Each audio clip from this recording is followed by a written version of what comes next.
Hello students, आज हम जो मॉडल वर्ब्स हम पिछली क्लास में हमने स्टार्ट किया था जो टॉपिक, उसको फिनिश कर देंगे आज। 6 मॉडल वर्ब्स हमने उस दिन किए थे।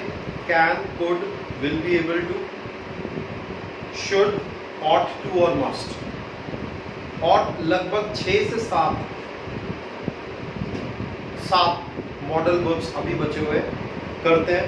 उनमें सबसे जो डिफिकल्ट होता है, जिसमें बहुत वैरायटी है, जिसके प्राइमरी यूज के अलावा सेकेंडरी यूज बहुत सारे हैं, वो वाला मॉडल करते हैं आज। और उसको हम बोलते हैं, उसको हम जानते हैं इस नाम से, जिसको हम पढ़ते हैं वुड। क्या पढ़ते हैं? वुड। बहुत यूजफुल है। और अगर हमको ये मॉडल जो हमको आ जाता है, तो इसके कैरी ओवर बेनिफिट्स बहुत सारे हैं। कैरी ओवर बेनिफिट्स का मतलब है कोई भी हम एक चीज़ सीखते हैं, उस चीज़ का आने वाली चीज़ों में क्या इम्पैक्ट आता है जो हम सीख रहे हैं। क्योंकि हमने ग्रामर अभी जस्ट स्टार्ट ही किए, टेंसेस किए, तो टेंसेस में हमने हेल्पिंग वर्ब्स समझा था, उसका कैरी ओवर बेनिफिट हमको मिला मॉडल हेल्पिंग वर्ब समझने में। अब इसमें जो वुड पढ़ेंगे, इसका कैरी ओवर बेनिफिट हमको आने वाले वीडियोज़ में और आने वाले चैप्टर्स में सीखने को जरूर मिलेगा। तो वुड का जो प्राइमरी यूज है, ये क्या समझना है हमको, it is past of will. तो अगर सिंपल वर्ड्स में मैं बोलूं, जहां पे भी विल किसी पास्ट सेंटेंस के साथ इंक्लूड होकर आएगा, ठीक है, तो जब हम उसको ट्रांसफॉर्म करेंगे सेंटेंस को, विल की जगह वुड का यूज हो ही जाएगा। यानी जब विल का यूज कहाँ कर रहे थे हम? फ्यूचर टेंस में। यानी फ्यूचर के लिए, अगर फ्यूचर को हम पास्ट सेंटेंस के जो टेंस होता है, पास्ट टेंस के जो सेंटेंस होते हैं, उसका जोड़ के यूज करने वाला है, तो वहाँ पे विल की जगह पे हम वुड का यूज करेंगे। अच्छा देखिए, आने वाली क्लासेस में हम कुछ पढ़ेंगे भी। एक होती है रिपोर्टिंग वर्ब, एक होती है रिपोर्टेड स्पीच, और ये दोनों जो होते हैं नरेशन के पार्ट है, जिसको हम बोलते हैं डायरेक्ट इनडायरेक्ट। क्या बोलते हैं? Direct indirect. तो अब आप देखिए, जैसे ही सेड टू मी, तो ये हो गई रिपोर्टिंग वर्ब, क्योंकि यहाँ पे हम डायरेक्ट एक सेंटेंस बना के दिखा रहा हूँ आपको, ये समझाने के लिए कि कैसे बनने वाला है।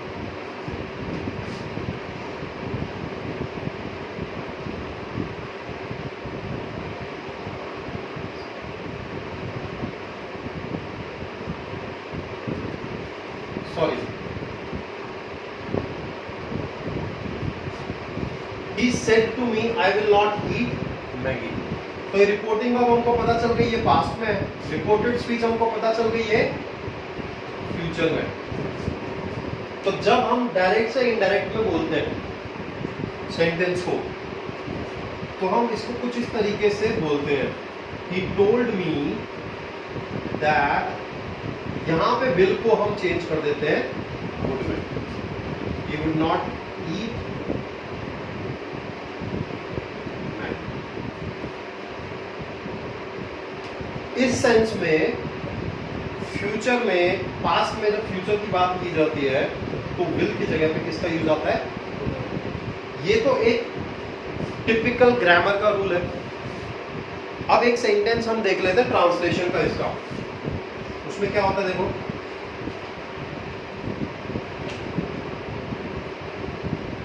राहुल ने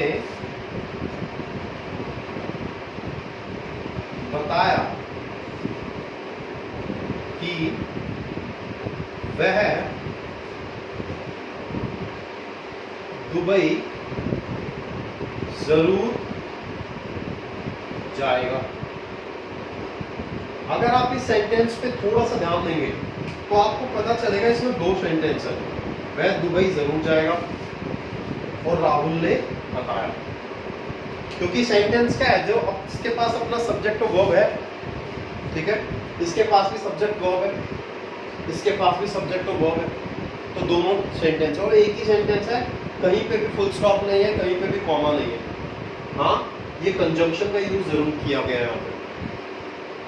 तो हमको क्या ध्यान रखना है कि जब भी ऐसा कुछ सेंटेंस आए जिसमें पहले पास्ट की बात होकर साथ में ही फ्यूचर की बात हो जाए, तो फ्यूचर के लिए हम विल नहीं लगाएंगे, हम क्या लगाएंगे, वुड लगाएंगे। Rahul told that he would definitely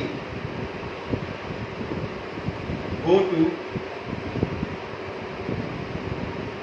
Dubai. तो ये है इसका पहला यूज। होपफुली आपको ये इजीली समझ आ गया होगा। हिंदी में भी जब हम सेंटेंस हिंदी से इंग्लिश बनाते हैं तो भी यूज करते हैं, और जो टिपिकल ग्रामर आगे हम नरेशन के भी वीडियो डालेंगे तो उसके अंदर भी ये चीज बहुत काम आने वाली है। अब हम वापस से आते हैं वुड के और यूजेस पे।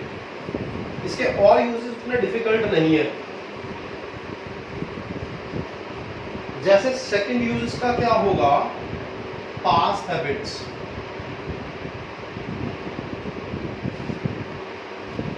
आपकी पिछली लाइफ की जो हैबिट है वो बताने के लिए भी हम वुड का यूज कर लेते हैं। बट उसकी ना, उसके दो कंडीशन होते हैं, दो तरीके से बनती है पास्ट हैबिट्स।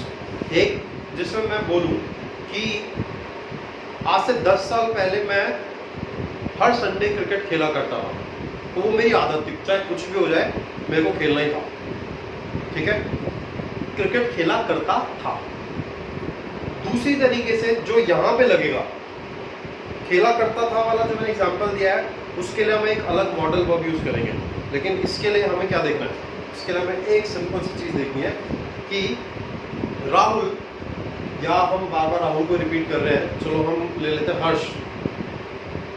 हर्ष जब भी अपने मामा के घर जाता हूं तो बहुत सारे आम खाता हूं। इसमें था नहीं लग रहा बस, लेकिन ये क्या बता रहा है कि उसकी आदत बता रहा है। या हर्ष जब भी अपने मामा के घर जाता तो पूरी रात छत पर खेलता हूं। तो ये क्या है, हैबिट है पास्ट में। और दो तरीके हैं बताने के हैबिट के, पहला जो मैंने थोड़ी देर पहले बताया, और अब ये दूसरा। दूसरे वाले के लिए हम यूज करते हैं वुड। जैसे Harsh would remain awake during covid times. इसका मतलब क्या है, हर्ष जो है जागा रहता था। रिमेन अवेक का मतलब है जागा रहना। तो हर्ष कोविड के टाइम पे जागा रहता। कब, एट नाइट, रात में जागा रहता। सबको पता है हमारा शेड्यूल सबका चेंज हो गया था उसमें। Is that understood? तो पास्ट हैबिट एक इस तरीके से आ गई। अब हम सी वाला लेते हैं। इसमें इमेजिनरी सेंटेंसेस,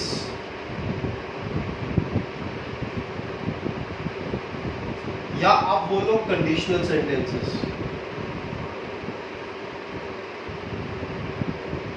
इमेजिनरी मतलब काल्पनिक वाक्य, कंडीशनल सेंटेंसेस मतलब जिसमें कंडीशंस दे रखी हो, शर्त वाले वाक्य। उनमें वुड का यूज बहुत कॉमन है। सब में नहीं होता लेकिन होता है, और इसमें तो डेफिनेटली होता है। जैसे if I were a bird, अगर मैं एक पक्षी होता, क्या होता, अगर मैं एक पक्षी होता। तो ये क्या कर रहा हूं मैं, इमेजिनेशन कर रहा हूं। I would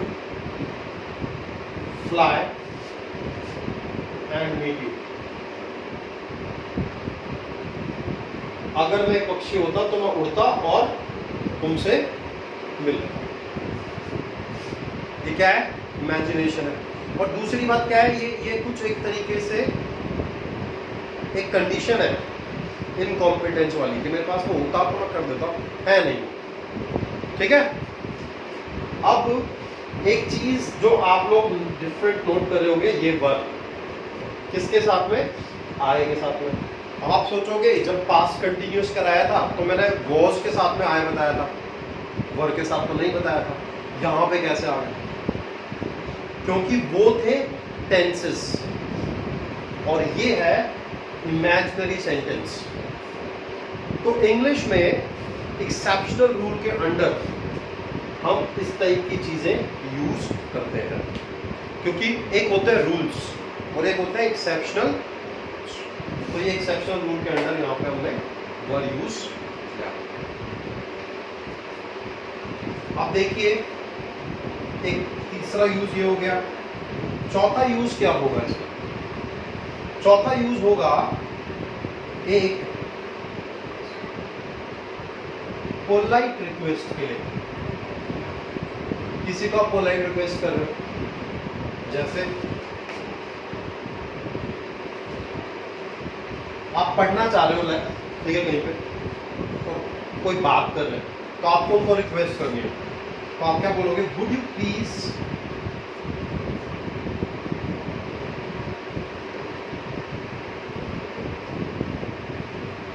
talk somewhere else।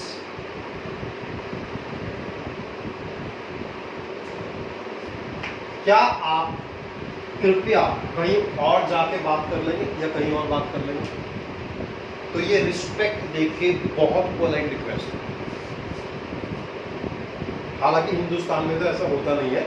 Hindustan में हम क्या करते हैं, हमें चले निकल यहाँ से सीधा, इतनी पोलाइटली कोई भी किसी से बात नहीं करता। बट तो हम इतना क्यों सोच रहे हैं, क्यों जरूरत है हमको इसकी? क्योंकि जब हम इंग्लिश बोलेंगे तो जो इंग्लिश कल्चर है, इंग्लिश कल्चर जाने बिना हम ये बोल ही नहीं सकते। अगर हम इंडियन कल्चर के हिसाब से इंग्लिश बोलेंगे तो उसका कबाड़ा डेफिनेटली है, ठीक है। एक यूज ये हो गया। दूसरा यूज जो अब हम नेक्स्ट यूज इसका कर रहे हैं, यानी कि लॉजिकली देखें तो इसका पांचवा यूज और आखिरी कर रहे हैं। वैसे तो और भी इसके 2-4 यूज निकल जाएंगे, बट मोटे मोटे तौर पे करते चल रहे हैं स्पोकन इंग्लिश के कॉन्टेक्स्ट में।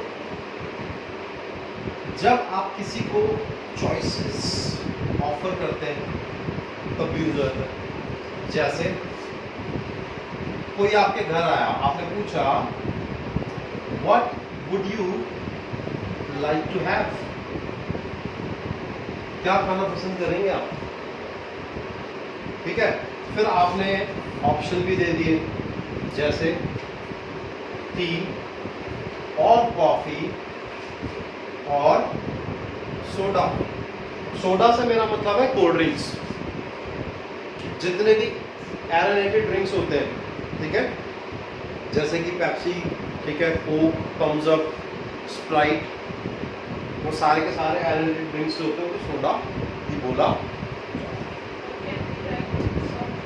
हाँ, you can write soft drink also, or you can write cola also, or you can write ice cream also, ठीक है। तो चॉइसेस देने के लिए भी आप वुड का यूज करते हैं। तो वुड का सबसे डिटेल में यूज था और वो खत्म हो चुका है। नेक्स्ट वाला कर रहे हैं। अच्छा, आप सब लोगों से एक रिक्वेस्ट है, अभी फेस दिखा के ही रिक्वेस्ट करता हूँ, ऐसे रिक्वेस्ट करने का बेनिफिट होगा। वीडियोस थोड़ी लंबी हो रही हैं और वो ज़रूरी भी है।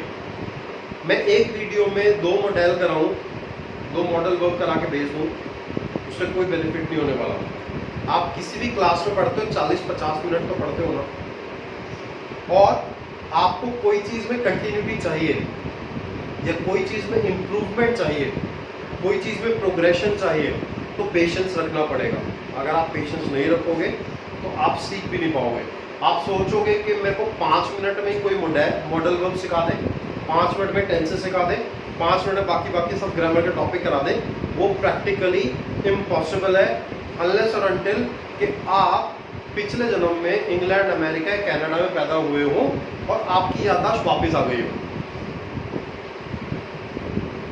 तो वो पॉसिबल नहीं है, ठीक है। अब हम अगला करते हैं, जो इसमें 8 है, छोटे छोटे वाले फिनिश करते हैं। नीड, नीड हम सबको पता है, नीड का मतलब क्या होता है, जरूरत। ठीक है, ये ज्यादातर इसमें देखो, क्योंकि इसके ना अलग अलग सेंटेंस बनते हैं। जैसे आई हैव नो नीड, मुझे कोई जरूरत नहीं है, sorry, I have no need, मुझे कोई जरूरत नहीं। या आई नीड कॉफी, मुझे कॉफी की जरूरत है। ठीक है, लेकिन जब नेगेटिव बनता है, इसका जो सबसे इंपॉर्टेंट जहां पे लोग फंसते हैं, जहां पे लोग इसको समझ नहीं पाते, वो क्या है, देखो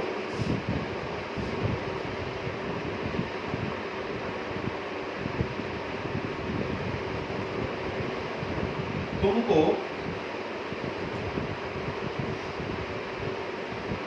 बाहर जाने की जरूरत नहीं है। ठीक है, तो इसको सिर्फ ऐसे बनेगा, you need not go out. तो हमने ये 3 सेंटेंस में क्या समझा कि नीड जो है it is working as main verb, कहां पे, यहां पे, and it is working as helping verb also, कहां पे, तो ये मेन वर्ब और हेल्पिंग वर्ब दोनों का काम करती है। हम फंस जाते हैं कहां पे, जब कॉम्पिटिटिव एग्जाम में क्वेश्चन पूछे जाते हैं और ये चीजें आ जाती है तो हमको समझ नहीं आता कि मेन वर्ब है क्या हेल्पिंग वर्ब है, और वहां पे हमारा जजमेंट इफेक्ट होता है। जजमेंट इफेक्ट होता है तो हम उसको अप्लाई ही नहीं कर पाते। 9 डेयर, डेयर का मतलब होता है साहस करना या साहस, कुछ भी हो सकता है, हिम्मत यानी। ठीक है, तो ये सेंटेंस लड़कियों के द्वारा बहुत ज्यादा बोला जाता है। 1 मिनट में नीचे से उंगली आएगी यूं और वो बोलेगी हाउ डेयर यू, तुम्हारी हिम्मत कैसे हुई। आती है कि नहीं आती है, आती है। मेरे पास भी बहुत सारे आए ऐसे इंसिडेंट्स, तो मेरे को बड़ी अच्छी तरीके से याद है, और आपको भी अब याद रहेगा ये। एक उंगली उठ के आते नीचे से यूं और वो आपको बोलेगी how dare you, how dare you, इसका मतलब है आपकी हिम्मत कैसे हुई। ठीक है, अब एक चीज और है, ये यहाँ पे मेन वर्ब का काम कर रहा है, लेकिन अगर मैं ये सेंटेंस ऐसे बोलूं, dare you touch me again, हिम्मत है तो मुझे दोबारा टच करके दिखाओ। Is that understood? तो ये आपका क्या है,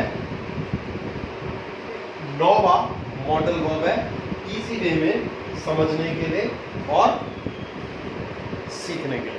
इसको यूज करो स्पोकन इंग्लिश क्लासेस में एंड एंजॉय योरसेल्फ। जब भी आप बाहर जाओ, कहीं पे आपको कोई लगे कि आपके मुताबिक कुछ नहीं हुआ, सीधा उंगली उठा के हाउ डेयर यू, हिम्मत कैसे हुई तुम्हारी। और ये लड़कियों का ही हक नहीं है उंगली उठाना, लड़के भी उठा सकते हैं, तो उठाना सीखो और हाउ डेयर यू बोलना सीखो। चलो हम आगे बढ़ रहे बेटा। हर्ष समझ आया?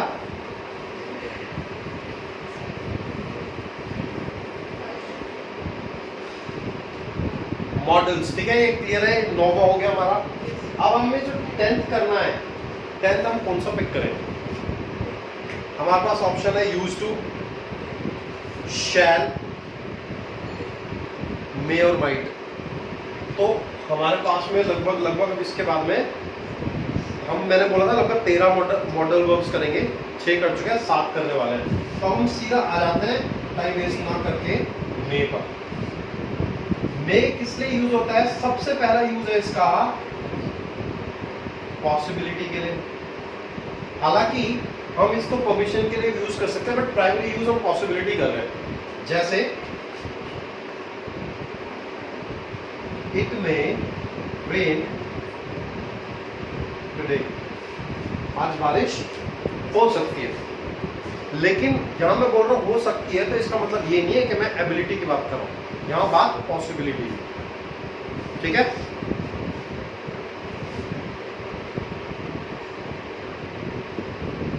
और एक होता है इसके अलावा स्ट्रॉन्ग पॉसिबिलिटी, वो ज्यादातर ये वाली जो पॉसिबिलिटी होंगी ये प्रेजेंट टेंस और फ्यूचर टेंस में यूज होंगी। ठीक है, पास्ट में यूज नहीं होती है। जैसे द स्काई इज ब्लैक, यहां पे ब्लैक का मतलब ये नहीं है कि आसमान काला हो गया, इसका मतलब क्या है, बादल काले हैं। तो जब बादल काले होंगे तो पॉसिबिलिटी ज्यादा है बारिश होने की। इट में रेन एनी टाइम, कभी भी बारिश हो सकती है। तो ये पॉसिबिलिटी यहां खत्म हो गई। ये फर्स्ट यूज था इसका प्राइमरी, अब हम इसका सेकेंडरी यूज करते हैं। वो यूज होता है परमिशन। हमने जब कैन पढ़ा था तो मैंने बताया था कैन से परमिशन देने के लिए यूज होता है। ये वाला जो है it's to give and to take, दोनों चीजों के लिए यूज होते हैं। ऐसे मैं गलत कर रहा हूं, टू गिव और टू टेक, परमिशन देने के लिए, परमिशन लेने के लिए इसका हम यूज कर सकते हैं। जैसे मे आई कम इनसाइड द क्लास, क्या मैं क्लास के अंदर आ सकता हूं।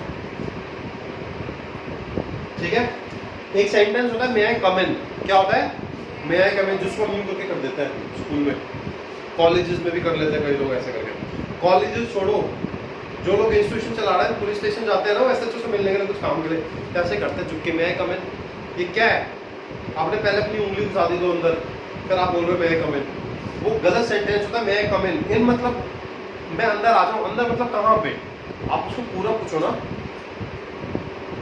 ठीक है, कि मेरे को कमरे के अंदर आना है, क्या मैं आ जाऊं, तो वो सेंटेंस बनेगा ये।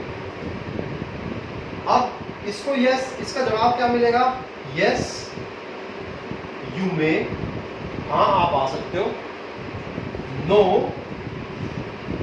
यू मे नॉट, आप नहीं आ सकते। तो ये था क्वेश्चन और ये थे इसके।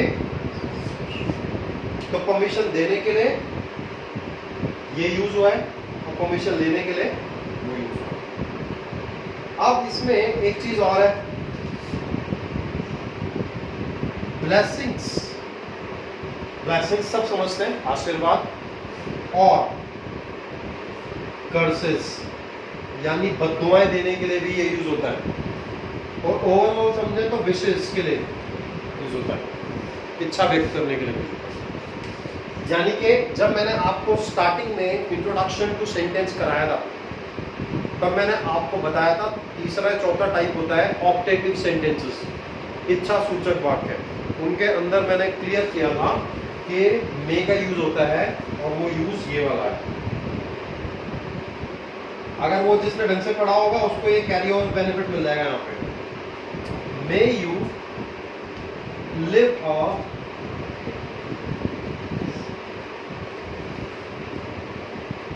हेल्दी लाइफ, सॉरी इसमें ये वाला साइन बहुत इंपॉर्टेंट होता है, कई जगह पे नहीं होता, बट अगर आप इस टाइप से कोई सेंटेंस देखोगे समझ जाओगे ये ब्लेसिंग या कर्स वो विशेष है। ये तो हो गया ब्लेसिंग का एग्जाम्पल। अब अगर कर्स का एग्जाम्पल लेना तो हमें क्या लेंगे,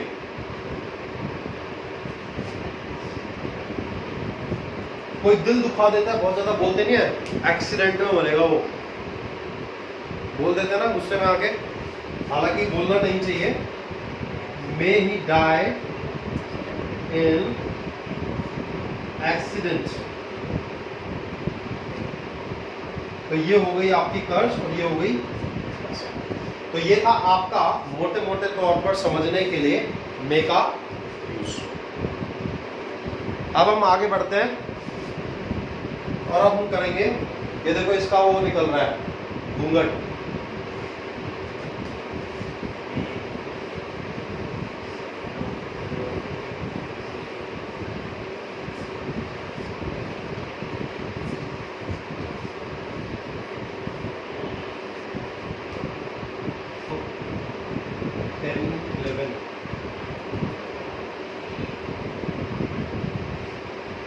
अगला जो मॉडल वर्ब कर रहे हैं that is might, MIGHT।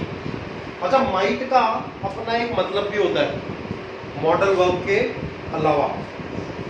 So it has a specific meaning of its own besides modal verb. उसका मतलब क्या होता है? माइट का मतलब होता है ताकत, पावर का सिनोनिम होता है, स्ट्रेंथ का सिनोनिम होता है। इसलिए कहावत होता है माइट इज राइट, जिसको हम बोलते हैं जिसकी लाठी उसकी। लेकिन यहाँ पे लाठी का, ताकत का कोई मतलब नहीं है। ये किस लिए यूज होता है हमको समझना पड़ेगा। ये है पास ऑफ मे के पास में ये यूज हो जाता है। तो अब कैसे यूज होता है? देखो, जब बात आती है पॉसिबिलिटी की, आपने देखा था कि मे हमने यूज किया किसकी पॉसिबिलिटी के लिए? प्रेजेंट और फ्यूचर के लिए। तो पास्ट के लिए हम क्या यूज करेंगे? माइट। जैसे ही रैन हार्ड, वो बहुत तेज भागा। पास्ट आ गए, रैन को देख के पता चल गया पास्ट है, क्योंकि रन की सेकंड फॉर्म है। So that he might catch the, वो तेज भागा, बहुत तेज भागा कि शायद वो बस पकड़ ले। यानी बस उससे मिस हो चुकी थी, बस चल पड़ी थी और बस ने स्पीड पकड़ ली थी, फिर भी वो तेज भागा कि शायद वो बस पकड़ ले। ठीक है, अब ये शायद जो है, क्योंकि माइट का अपना हिंदी में मतलब ये भी होता है शायद, अभी पास्ट में। अब एक चीज और है, ये तो एक इसका यूज हो गया। दूसरा जो इसका यूज है वो समझने वाली बात क्या है? वीक पॉसिबिलिटी के लिए। वीक पॉसिबिलिटी का मतलब क्या होगा? जब हिंदी में ये आ जाए ना शायद ही, तो हम माइट का यूज कर देते हैं।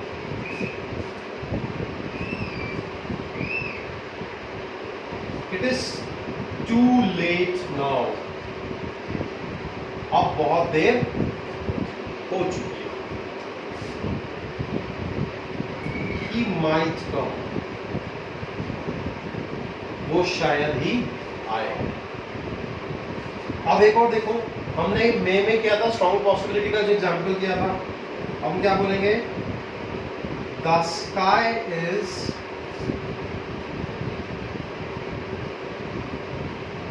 The sky has become clear, आसमान साफ हो गया है।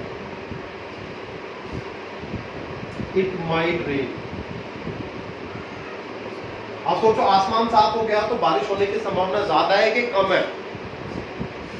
बहुत है, कम है। तो हम क्या यूज करेंगे?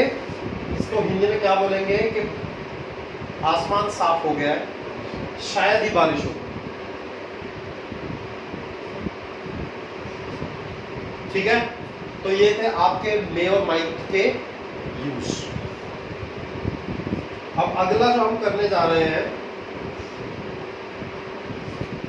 वो क्या है देख लेते हैं। लास्ट के दो हैं और बहुत इजी हैं, बस ध्यान से देखते रहना, ध्यान से सुनते रहना और समझने की कोशिश करना। 12वां यूज है यूज्ड टू का। किसका यूज है? यूज्ड टू का।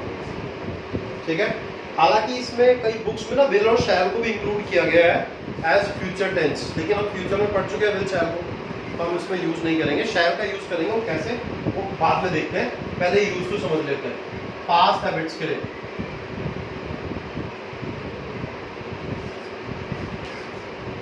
जो थोड़ी उसमें मैंने बताया था ना, पास्ट हैबिट दो तरह की होती है, वह जाया करता था, वह जाया करता।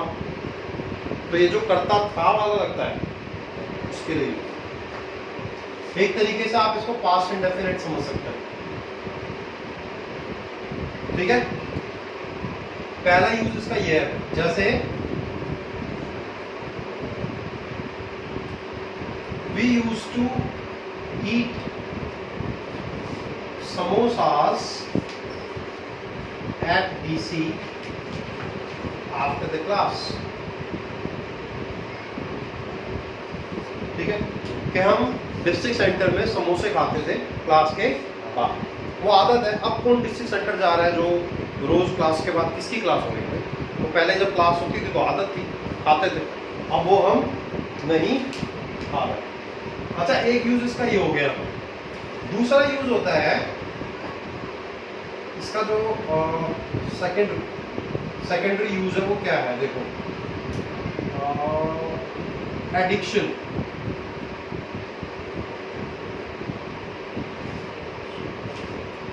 ठीक है, एक एडिक्शन है। दूसरा अगर हम हिंदी में समझे तो वो होता है आदि। मेरे को ये वाला आदि है कि वो वाला आदि है, मेरे को नहीं पता। इधर वाली बात लगती है, उधर वाला बोलते नहीं है। वो शराब का आदि है, उसे शराब की लत है। ठीक है, तो वो क्या आएगा? He is used to drinking। मतलब वो ड्रिंकिंग का क्या हो गया? आदि हो गया। अब यहां तुम ड्रिंकिंग की जगह स्मोकिंग लगा दो तो वो स्मोकिंग का आदि। अब मान लो ये बोल रहे कि वो लेट उठने का आदि है, यानी उसके अंदर लेट उठने की लत लगी हो, लेट ही उठेगा वो। हम ये बोलते हैं he is used to waking up late.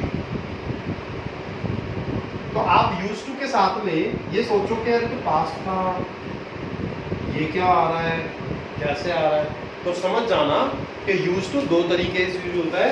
एक तरीका इसका ये रहा जिसमें पास्ट हैबिट्स की बात की जा रही है, एक तरीका ये रहा जिसमें लत लगने की बात की जा रही है।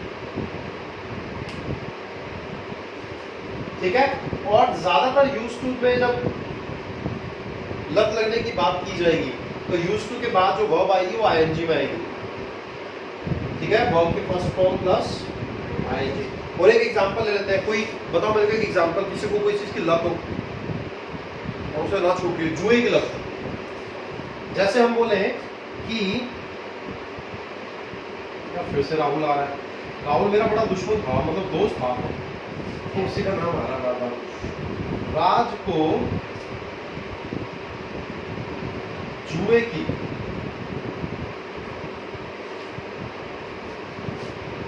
लत है। ठीक है, राज इज यूज्ड टू गैम्बलिंग।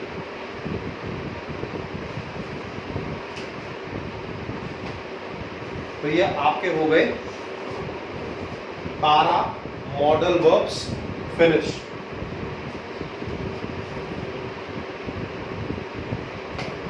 अब हम लास्ट वाला कर रहे हैं इसका।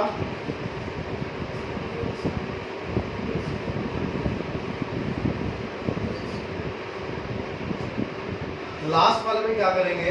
जो हमारा लास्ट बचा है दैट इज शैल। अच्छा बच्चों, एक चीज और बता देता हूं आपको। कुछ ना मॉडल वर्ब्स ऐसे भी होते हैं, हैज टू, हैव टू, ठीक है, will have to, had to, is to, am to, are to, वो भी मॉडल वर्ब्स में आते हैं, लेकिन हर जगह उसको मॉडल वर्ब्स में इंक्लूड नहीं किया जाता। तो उसको हम एक सेपरेट वीडियो में कवर कर लेंगे, प्रॉबेबली नेक्स्ट वीडियो में कवर कर लेंगे। छोटी वीडियो होगी, ज़्यादा बड़ी वीडियो नहीं होगी।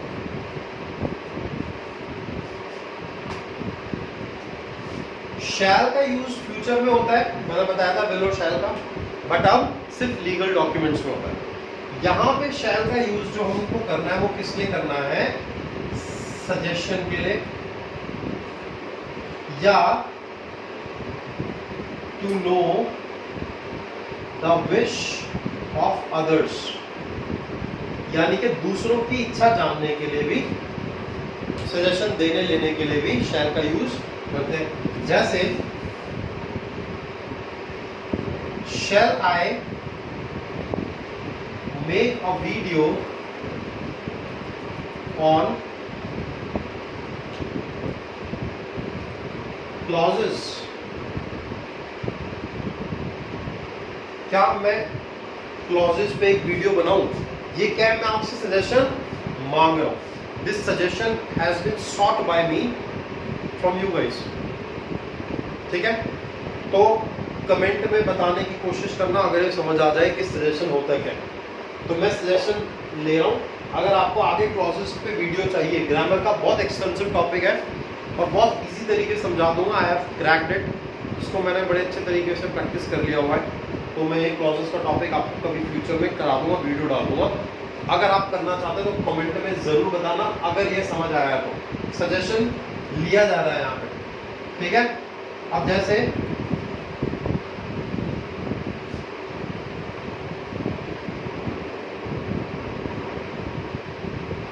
shall you go out with us?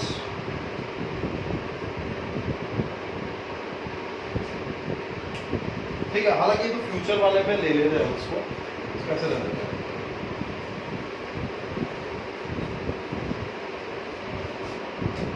Shall we play? क्या हम खेलें? इनकी हिंदी होती है खेलें, खाएं। क्या आप खाना खाएं? Shall we eat? क्या खेलें? Shall we play? क्या क्लॉजेस पे एक वीडियो बनाएं? Shall we make a video on clauses?